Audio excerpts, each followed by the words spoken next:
This is Good Morning Indiana, working for you. It's Monday, July 13th, and right now on Good Morning Indiana. After multiple delays, the first federal execution in 17 years will happen today in Terre Haute. Daniel Lewis Lee, a white supremacist and murderer, will be put to death.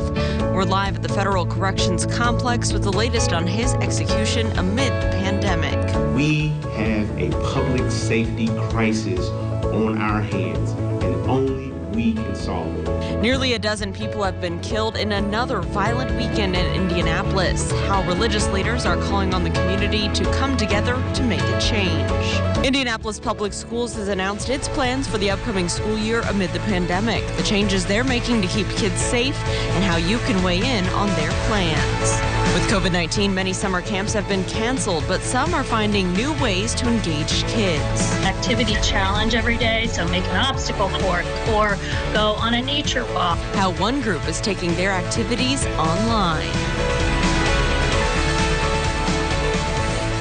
All right, want to welcome you into Good Morning Indiana. It is 6 o'clock. Thanks for joining our team. First, want to wish a good morning to Raphael down in Franklin. Lauren, good morning to you. It is great to start a new week with you and Todd. Welcome to RTV6 ABC, because Todd, the letters ABC this week, today will take on a new meaning, absolutely and beautifully cool ABC, and you're delivering it today.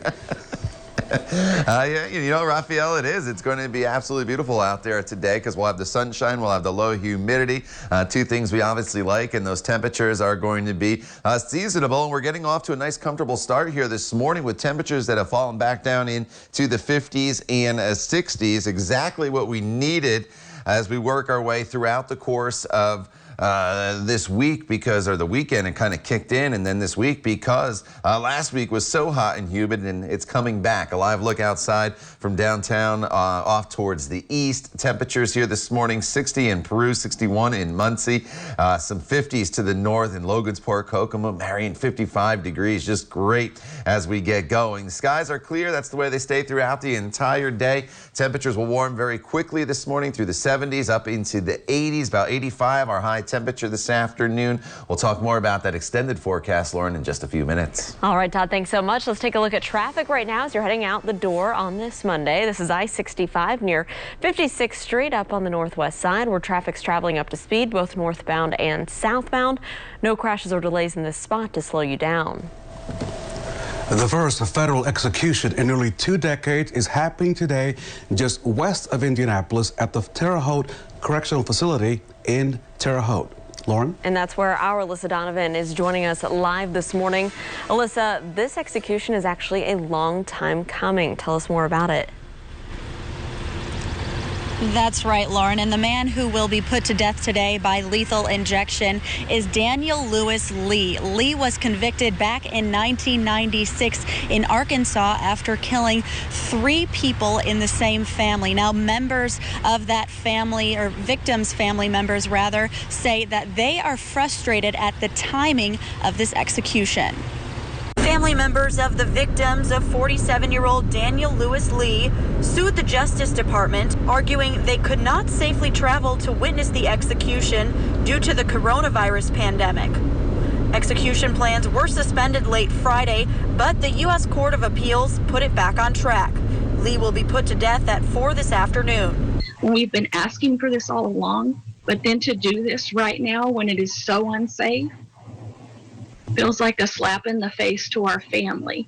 Lee is one of 4 executions scheduled at the Terre Haute Federal Corrections Complex. 2 other men are set to be put to death this week. Another execution is scheduled for August. And representatives with the Bureau of Prisons say that anyone coming to witness the execution today will have their temperatures checked. They will also have to wear face masks. However, family members of those victims say they were also told they will not be able to social distance while inside the facility. Reporting live, Alyssa Donovan, RTV6. This morning, we are working to learn more about a shooting that left one man dead on the west side of Indianapolis. Officers heard the sound of gunshots around 9:20 last night on Harding Street near Riverside Park. There they found a man suffering from a gunshot wound and took him to the hospital where he later died. Police are still looking for a suspect and ask anyone with information to call Crime Stoppers. That number is 317-262-TIPS. Faith leaders joined together calling on everyone here in Indianapolis to help reduce violence. It's a call to action they hope will ultimately save lives. This morning, our Kelsey Anderson is joining us live with a closer look at the violence that happened over the weekend. Kelsey, good morning. Hey, good morning. So that incident Raphael just talked about, that was the 119th person in Indianapolis to lose their life to violence this year alone. And now faith leaders are coming together, hoping that the community and elected officials can work together to curb the violence in the Circle City. But they know in order to reduce the violence in Indianapolis, they need to work with the people living in communities that are being impacted. They proposed 5 steps they believe will save lives in our city. One of those calls on grassroots organizations to work with faith-based groups to create neighborhood violence-free zones in hotspot crime areas. They say this is something that has worked in the past, between 2000 and 2012 when homicide numbers were lower. They also want to create a Peace in the Streets marketing campaign. The mother of Chris Beatty, who was killed during downtown protests in May, was at the press conference. The director of the Peace in the Streets used his case as an example and the cases of 2 young people killed by stray bullets as a push to encourage people to get involved in the solutions they are bringing to the table. The conversations that we have had and the pain and the anguish that she is feeling, and so many people who knew Chris and the great work that he did in our community. We don't want to see another Chris. We don't want to see another Naya. We don't want to see another Roderick. We don't want to see any of it. It is up to us to help our communities, and most importantly, hold each other accountable. So they have 5 points they are proposing. First, clergy and community leaders want to meet with IMPD Chief Randall Taylor and Mayor Hogsett to discuss a safety plan with 25 recommendations. Second, they are calling on neighborhood groups, community centers, and faith-based groups to create violence-free zones in hotspots. Third, they plan to hold weekly public safety walks in those areas and want everyone to join in. The first will be this Thursday. Fourth, launching the Peace in the Streets marketing campaign. And finally, asking religious organizations to promote peace in worship services during the month of August. Now, leaders say they are hoping to meet with Mayor Hogsett today. We will, of course, continue to follow this initiative and let you know how that meeting goes. Reporting live, Kelsey Anderson, RTV6. And now to the latest on the COVID-19 outbreak in Indiana over the weekend. More than 1,300 new cases of the virus were reported here in Indiana. The State Department of Health reported 793 new cases on Saturday, 560 new cases on Sunday. And that brings the total number of cases to more than 51,000. While the number of cases are increasing, the number of new deaths remain low. Saturday reported 8 new deaths, and Sunday only 4 were confirmed. Lauren? And this evening, Raphael, Indianapolis Public Schools will host a virtual town hall to discuss its back-to-school plan with families and community members. So if you'd like to join, you must register for a Zoom event ahead of time. Space is limited to 5,000 participants. This meeting starts at 6:30. It will also be live streamed over the IPS Facebook page. IPS Superintendent Alicia Johnson and school district leaders will be available for questions. Marion County Public Health Department Director Dr. Virginia Kane will also join that discussion. On Friday, IPS announced that classes will resume in person and online on August 3rd. At school, students and teachers will have to wear masks, and students will get one free mask from their school, and they'll also get mask breaks during the day. Families wanting to use the remote learning option need to fill out an application by this Friday, July 17th. So let's talk about us all working together during this pandemic. The Indiana Red Cross is calling on volunteers to sew and distribute face masks and face coverings during this virus situation. In the last 6 to 7 weeks, they've already distributed 8,000 face coverings around the area. But over the next 6 to 8 months, their goal is to have volunteers sew 15,000. The masks will be then distributed to child care, senior, and veteran care services throughout the state. The Indiana Red Cross says even those who cannot sew can help because there are many steps to make this effort possible, including ironing, cutting out patterns, and disinfecting the face coverings and the packages. We have a link to how you can get involved right now on the RTV6 app. With most of summer camps closed due to COVID-19, some are still finding fun ways to get kids engaged. Coming up, how one organization is bringing some of those traditional activities right to kids at home. Plus, fire crews in Southern California still battling a fire this morning after an explosion on a Navy warship. Coming up, what investigators now believe could be the cause. But first, let's check your forecast on what is going to be, Todd Clausen, a beautiful Monday. Yeah, we're giving the forecast an A+ here for the day today with the seasonable temperatures, Raphael, and the low humidity and all that sunshine that we were expecting. We're off to a great start. If you're exercising at any point throughout the morning and into the afternoon and even the evening for that matter, you are in great shape. There are no alerts for you for the day today, and I encourage you to get outside and exercise today because there's some changes that are heading our way by the end of the week that may prevent you from getting outside. We'll talk all about that coming up in your Storm Team 6 forecast when Good Morning Indiana continues right here on RTV6. Implants. We can't wait to see you. Lauren and I welcome you back to Good Morning Indiana. The impact of the coronavirus is different for everyone and every family. The Rebound Indiana is our commitment here at RTV6 to connect you and your family with vital resources during this pandemic. And so, Raphael, today we're looking at how those summer camps your kids count on are going virtual to engage kids who have been stuck at home for months now. We've just been quarantining since kind of everything locked down. Vanessa Flora is a healthcare worker and a mom to 3 kids, including 2 active boys, Elias and Emmett. They both we're in competitive soccer. They both love CrossFit. They both do karate. But the boys both have hemophilia, a blood clotting disorder that runs in her family. They lead fairly normal lives, except for like when they get hurt, kind of the fear around that. And this summer, Elias was looking forward to returning to Camp Brave Eagle, a summer camp for kids with this disorder and their siblings. It would have been Emmett's first year. Camp Brave Eagle really provides them that opportunity when most likely they would not be able to attend like a normal sleepaway camp. Pediatric nurse practitioner Jen Moss has been helping with this Camp Brave Eagle for the past 25 years. We have something for the kids when they learn how to do their medicine. They get what's called a big stick, and the big stick is like a coveted thing. But thanks to the pandemic, no big sticks would be returning or handed out this summer. When we got the phone call that they couldn't go up there, everybody was really bummed. And so when we found out we weren't going to do it, we really wanted to do something to at least reach out to these kids because we missed them. So the organizers put their heads together and created a virtual camp option for the same week, starting with sending care packages to campers with supplies they need for the week ahead. We kind of opened the boxes together, and they were really excited to kind of see some of the things in there. There was stuff for s'mores. There was, yarn for making friendship bracelets. Activity challenge every day, so make an obstacle course or go on a nature walk. Each day, campers would do an activity and post about it on a Facebook group, and each night they would hop on Zoom to share and connect. And so then we would comment on the post like, way to go, I loved it. I had 7 to 9-year-olds.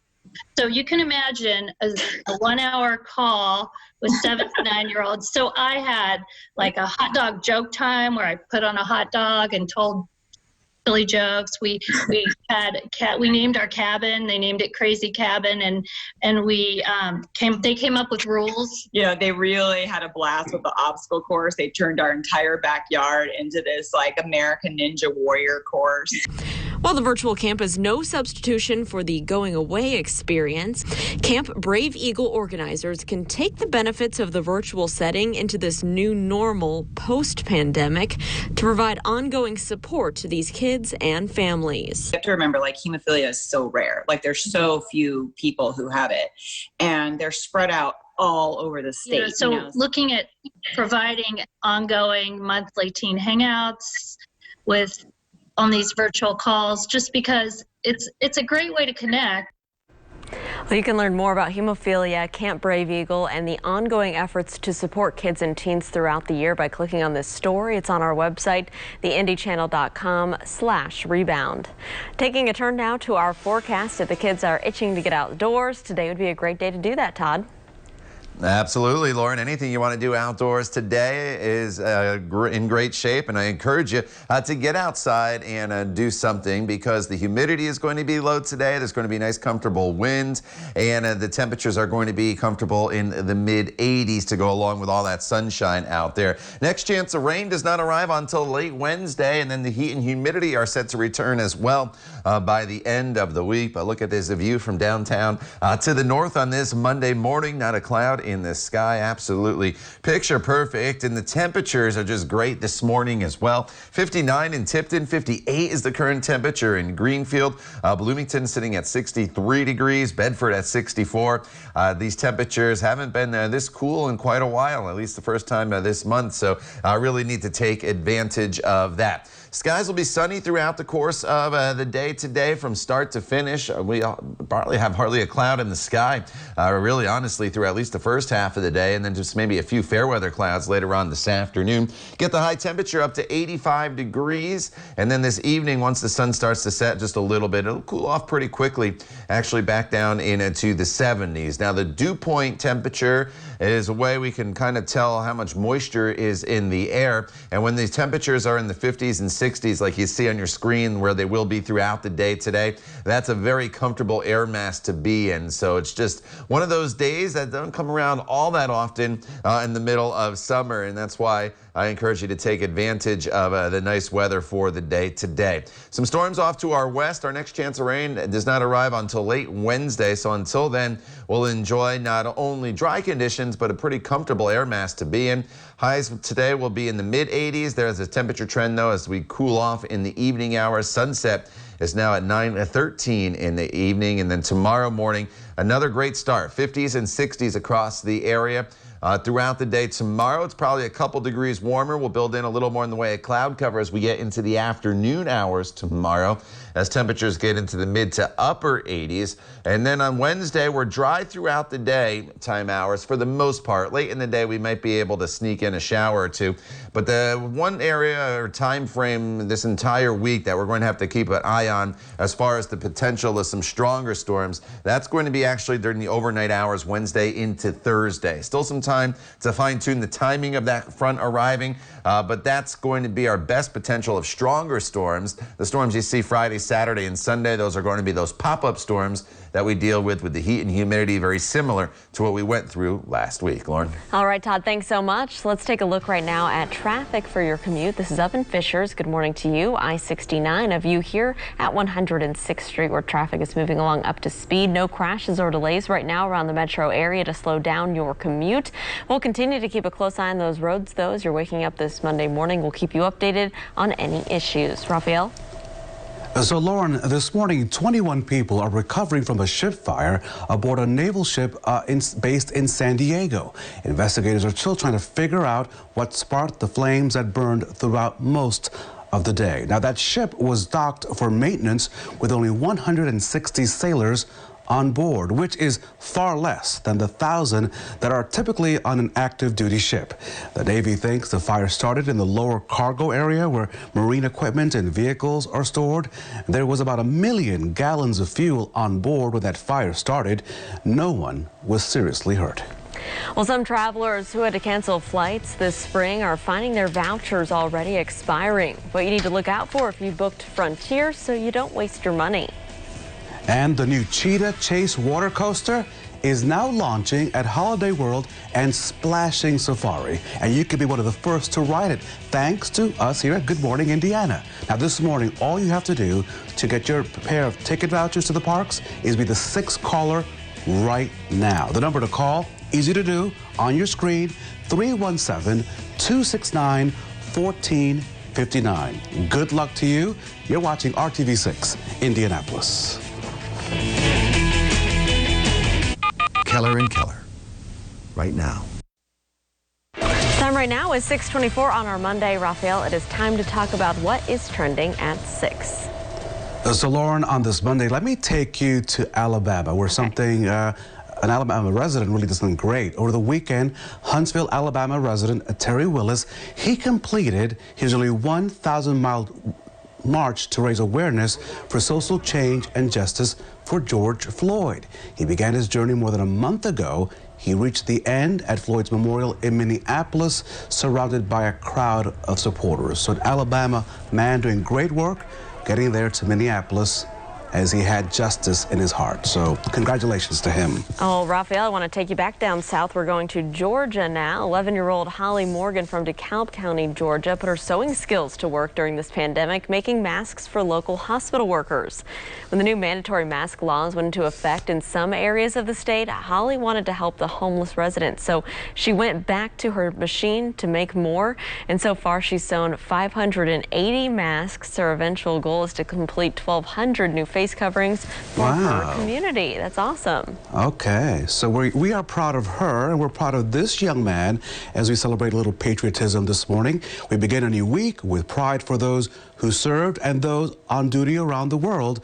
A shout out to Gerald Lockhart of Indianapolis. He is our hometown hero on this Monday. Thank you, Mr. Lockhart. We appreciate you. And Todd, I had a chance to walk outside during the commercial break. It is feeling good out there on this Monday. Wow. Yeah, you know, it's absolutely terrific, Raphael. This time of year, if you can get temperatures in the 50s and 60s with low humidity like we have this morning, you need to open the windows, give the air conditioner a break, and just enjoy it. Maybe a run outside here this morning or a bike ride. Tomorrow morning is going to be pretty nice as well before the changes start to occur. Look at all that sunshine currently across the area. Temperatures will be in the 60s still at least through 10 a.m. So just absolutely terrific. And then we'll climb through the 70s eventually to highs later on this afternoon. In the low 80s to the north, there's a nice light breeze that'll be out of that northerly direction throughout the day today. And that's going to help to keep the temperatures down. About 85 degrees here in the city, about 84 from Bloomington to Columbus. Take advantage. I'll show you your 7-day planning forecast coming up in a little bit. And it features the return of the 90s in a big time way. All right, Todd, thank you. Well, if you had to cancel a flight this year, chances are you have a voucher that you need to use the next year or two. But make sure you check it carefully. If it's for one popular airline, time is running out. Consumer reporter John Matarese has a warning so you don't waste your money. Many travelers who had to cancel flights due to the COVID shutdown are now holding vouchers for travel on a future date. But for some customers of one airline, those vouchers are already expiring. Eula Williams and her niece Lainey Daly have been stuck home all year. They had to cancel a dream cruise scheduled for late March. Before our cruise, everything got canceled, shut down. Eula says the cruise line gave them credits to use in the next 2 years, but Frontier Airlines gave them vouchers that needed to be rebooked in the next 90 days by late June. It was past the 90 days, and now they're saying there's nothing they can do about it, that my money is gone. Eula had over $1,000 in Frontier vouchers. Lainey had $800. Now those vouchers are worth nothing. Now, some airlines are giving refunds for canceled spring flights. Most, though, are giving vouchers for travel in the next year or two. Frontier is unique, however, and you only have 90 days to book a new flight. Lainey says they didn't want to book another flight yet. We've been watching the news and everything, and we just don't feel like it's safe to travel right now. After we contacted Frontier, the airline agreed to extend the women's vouchers by a few days so they could rebook. However, a Frontier spokesperson says they're not forcing anyone to fly right now, saying travel does not need to occur within the 90-day period. Travel can occur anytime until September 2021. But Lainey and Eula say a 90-day book it or lose it policy is just far too short this year. You don't know where you can go. Nothing is safe out here to go anywhere.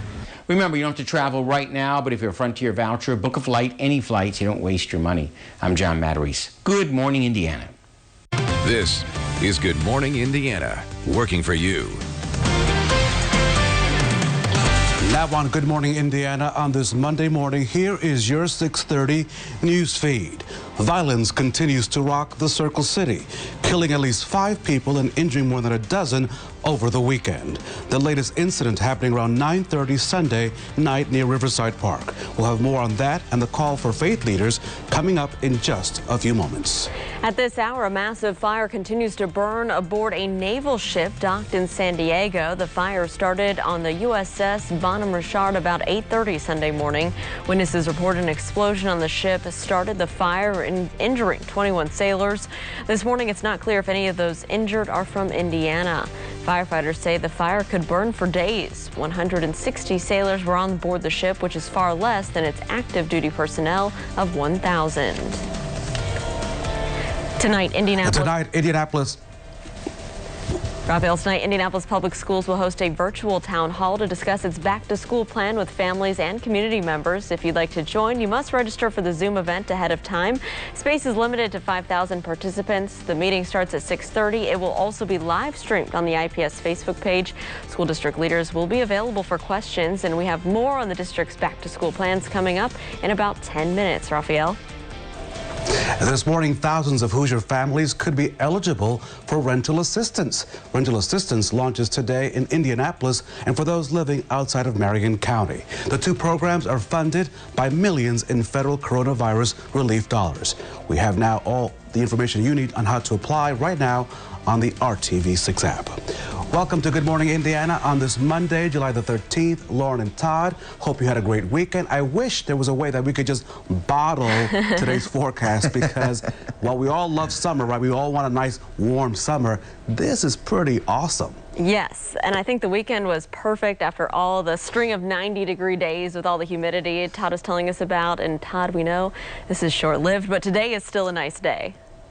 Yeah, you know, today and tomorrow's not bad either. I mean, today I think is a little better than tomorrow simply because the temperatures are just going to be a little bit cooler, around 85 compared to the upper 80s. But today it's just all about the humidity. It's so low throughout the day today. You just really don't get many days like this in the heart of the summer here across central Indiana. So that's why you just need to take advantage. Here's a live look at it this morning in Bloomington, down across parts of Monroe County and the campus of IU, and you can see all the clear skies currently there. As far as the temperatures go, some 50s in some areas. We're at 60 degrees right now in Indianapolis, and we'll see these temperatures stay in the 60s for a good chunk of the morning. So get out there and enjoy.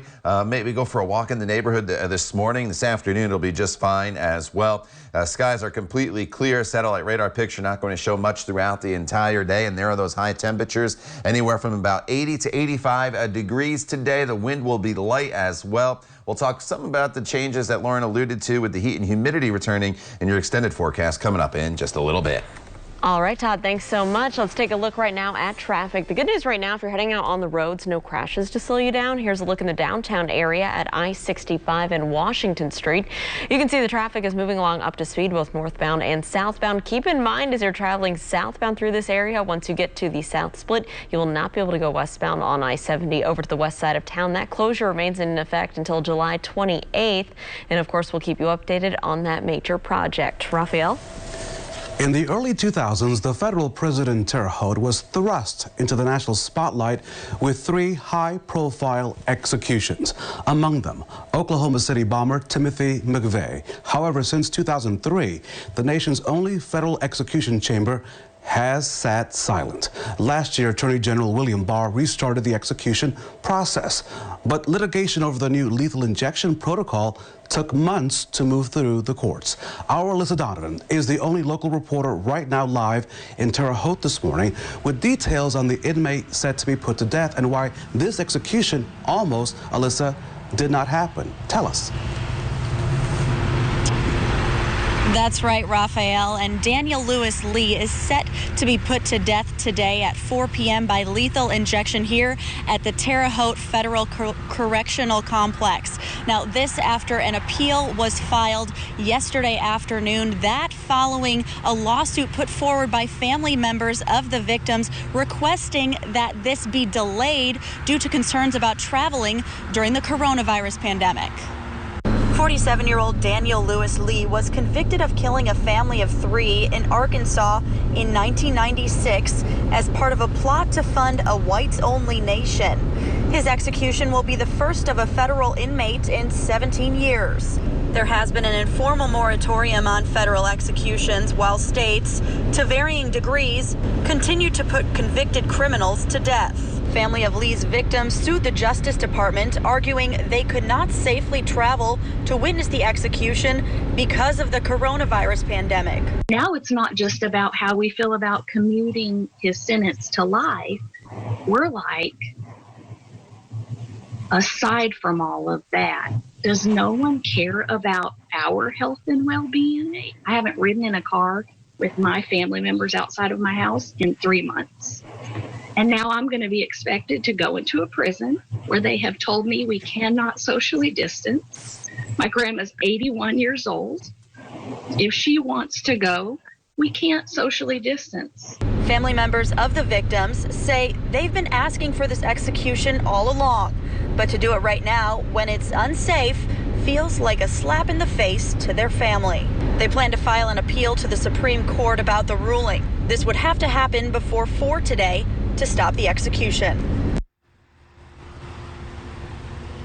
And Lee is one of 4 people set to be executed here at the facility in Terre Haute. After Lee, there are 2 other executions scheduled for this week and another one scheduled in August. Reporting live, Alyssa Donovan, RTV6. So Alyssa just mentioned the 3 other inmates already scheduled for execution. They're Wesley Perkey, Dustin Hunkin, and Keith Nelson. In addition, 62 other inmates housed in Terre Haute are awaiting the death penalty. This morning, the Bureau of Prisons says a staff member involved with preparing for today's execution has tested positive for COVID-19.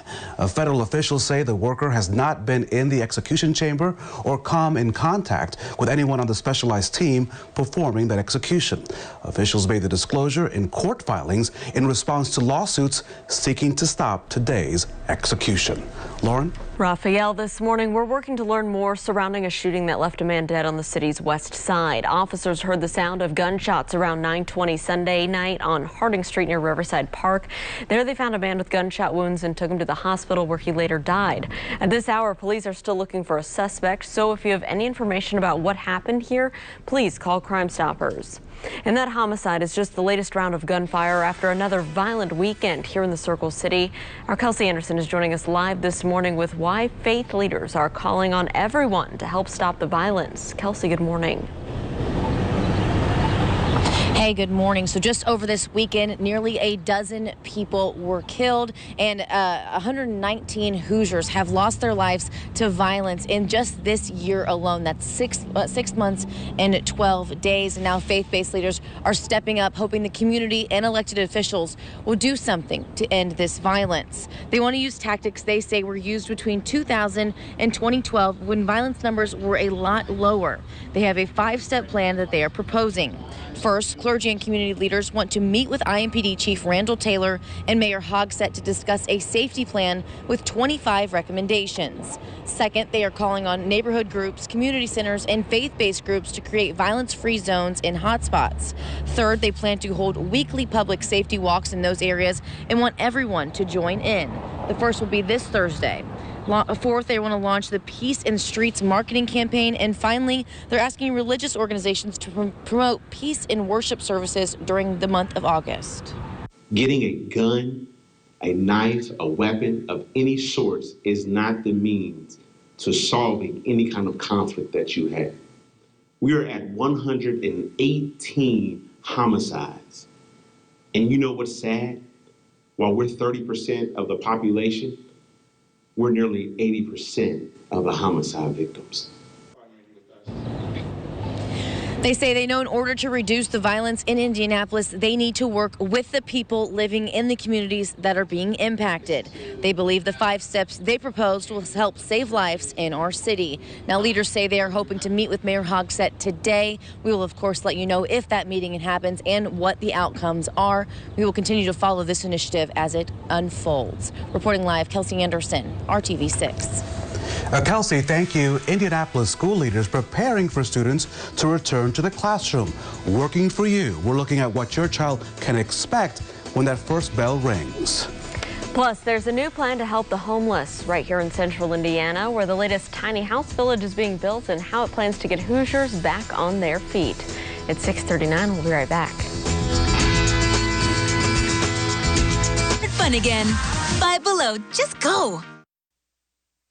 Welcome back to Good Morning Indiana. This morning, IPS is moving forward with its plan to reopen school on August the 3rd, just a matter of weeks away.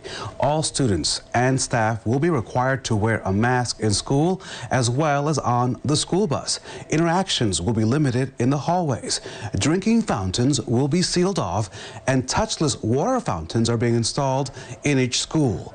The school officials say they need families to do their part. They're asking anyone with a temperature above 100.4 degrees not to get on a bus or enter a school. I believe parents will make the choice for their family and for their child that is the best choice for their family and for their child. And I have to believe, and I do believe, that they will be committed to, if I want my child to be in school in person and it's going to require us to do A, B, and C, then I'm going to do A, B, and C, because I know this is what's going to set my child up for the most success. So the superintendent tells me that families who want to have their children learn online, they have up until this Friday, July the 17th, to sign up for that option. Lauren? And Raphael, now to the latest on the COVID-19 outbreak here in the state of Indiana. This morning, state health officials say more than 1,300 Hoosiers tested positive over the weekend. On Saturday, 793 new cases were reported, and on Sunday, health officials reported 560 new cases, 4 new deaths. So far, more than 51,000 Hoosiers have tested positive for the virus. 2,500 Hoosiers have died from COVID-19. And this morning, another Indiana high school confirming coronavirus cases within its football program. Vigo County school officials say someone on the Terre Haute South football team has tested positive for the virus. School officials did not say whether the individual is a student or a coach. The corporation says it's working with contact tracers at the Vigo County Health Department. Those at risk for the virus will be notified and excluded from football practice. So there's a new effort to create a tiny house village in central Indiana. Let me take you to Hendricks County. This is called Camp Canby, and this is a tiny house project. The tiny act of kindness aiming to create a community of tiny homes for people experiencing homelessness. The project will focus on intervening early and providing access to supportive services for residents. The ultimate goal is to create a safe community where the residents understand each other's challenges. Now, due to the pandemic, they don't know how soon they can start building additional tiny homes, but they hope to start soon and get people into a safe space. With COVID-19, as you can imagine, the homeless community is at risk because there aren't very many sanitary options, and within the shelters, they're very close in proximity to each other. And the nice thing about the tiny homes is that they can self-isolate. They can stay home and be away from other individuals, whereas in the situation that we're in now, they cannot. The Tiny Act of Kindness is partnering with Active Grace, the owners and operators of Camp Canby. Their goal is to build 25 to 30 tiny homes built with donations. Now, if this project is successful, they've applied for a grant to also build a tiny house village for those experiencing homelessness in Marion County. Raphael, a major announcement is expected from an NFL team later today. Still ahead this morning, why a local school says they're following suit. Todd. And Lauren, it's going to be a beautiful day across central Indiana. Many of you still working from home, and unlike last week when you couldn't sit on the patio because it was so hot and humid, today will be a great day to be out there doing your work somewhere outside, whether it's the patio or somewhere else. Temperatures climbing into the low 80s, nothing but sunshine from start to finish. No threat of any rain in the forecast for the day today, but things do change as the week progresses. We'll talk all about that coming up for you with your 7-day planning forecast when Good Morning Indiana continues right here on RTV6. Mattress Studio at Value City Furniture. Welcome Welcome back to Good Morning Indiana. The Washington Redskins are expected to announce this morning that they're changing nicknames. That's according to ESPN. However, the team will reportedly not announce the new name today. And that's because trademark rules are still pending. Back on July the 3rd, the Redskins announced it would undergo a thorough review of its 87-year-old name some find offensive. ESPN reports by that point, team owner Dan Snyder already was engaged in talks with the league about a possible new name. Well, one Indianapolis school plans on changing part of its identity amid the nationwide discussion on the name of its mascot. Manual High School's nickname is the same as the Washington, D.C.'s NFL team. As the Washington Redskins announce its name change, Manual officials say the school is considering doing the same. As of this month, Manual is now operated as a charter school for IPS by Crystal House. The executive director of the organization tells RTV6, quote, "As we begin this new chapter in the history of Manual High School, we will be involving the Manual Alumni Association, the Greater Southside Community, IPS, and local Native American representatives in the discussion on the new mascot," end quote. It is 6:50. Time now for a check of our forecast today with Todd. And Lauren, it's a great forecast for us today, and tomorrow for the most part is pretty nice before things start to change a little bit as the week progresses. And one of those changes is the return of showers and thunderstorms as we work our way into the middle to end of the week. On Wednesday, there's a slight chance of some storms late in the day, and that's going to carry over into Thursday morning as well. This morning, though, no threat of any rain in the forecast, and no threat of any rain for the entire day for that matter. What a beautiful shot there all across Central Indiana. This one is in Bloomington, obviously, as you look across the campus of IU and beyond IU into portions of Monroe County. Lake Monroe, great place to be today. Maybe over McCormick's Creek State Park there as you work your way just to the west of Ellettsville. That will be a great place, and any of the state parks across the area will be a nice place to be later on this afternoon if possible. 59 in Tipton, 58 in Greenfield, 63 in Bloomington, and 60 in Martinsville. We're off to just a tremendous start to the day. The humidity is low. You saw that sunshine, and temperatures will slowly start to moderate each morning or each hour throughout the morning into the afternoon. By the noon hour, it should be up to 77 degrees, and then temperatures into the low 80s as we work our way into the 3 and 4 o'clock hour. Today, the humidity is going to remain very low. Its dew point values are going to be right around 60 degrees, and that puts us in the pleasant category. So just take advantage of this nice day after last week with all the heat and humidity and those storms that were around. And I know we had those strong to severe storms on Saturday as well. No threat of any rain in the forecast today as high pressure is in control. Tonight, open up the windows, temperatures in the 50s and 60s across the area, and that'll set us up for a great start to the day. Tuesday, eventually up to 87 degrees. It's a little warmer than today, but the humidity is still in check, so not bad at all. As we get into Wednesday, that we're back up to 90 degrees. As far as the storms go, they'll be late in the day, and those storms are going to carry over into early Thursday morning, and some of those storms could be on the strong to maybe severe side. So Thursday morning is a time frame we're going to have to keep a close eye on for you as those storms roll through, and then it's all about the heat and humidity again. Friday, Saturday, and Sunday, temperatures up into the mid-90s with the daily chance of those pop-up storms in the afternoon. All right, Todd, thanks so much. Let's take a look at I-70 and Midhofer Road, an area where we have ongoing construction, and it looks like right now everything's traveling up to speed, both eastbound and westbound. The orange barrels there pulled out of the travel lanes in this spot for the most part. So we will continue to keep a close eye on your roads for your morning commute. Stay with us. We'll be back with more news just after the break. The RTV6 app on your phone or streaming device.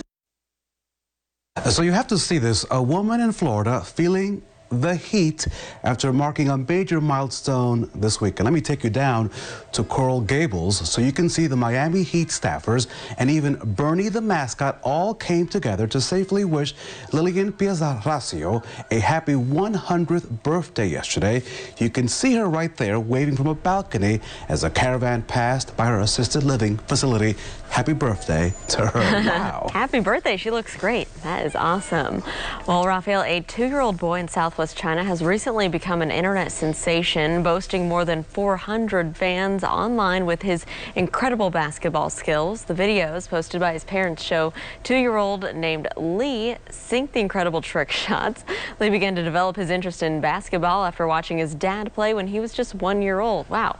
Starting with he was simply imitating his dad, and now he plays basketball for 1 or 2 hours a day.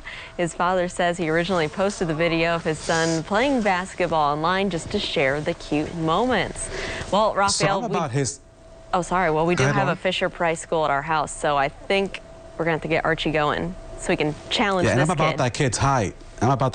So I can slam dunk as well.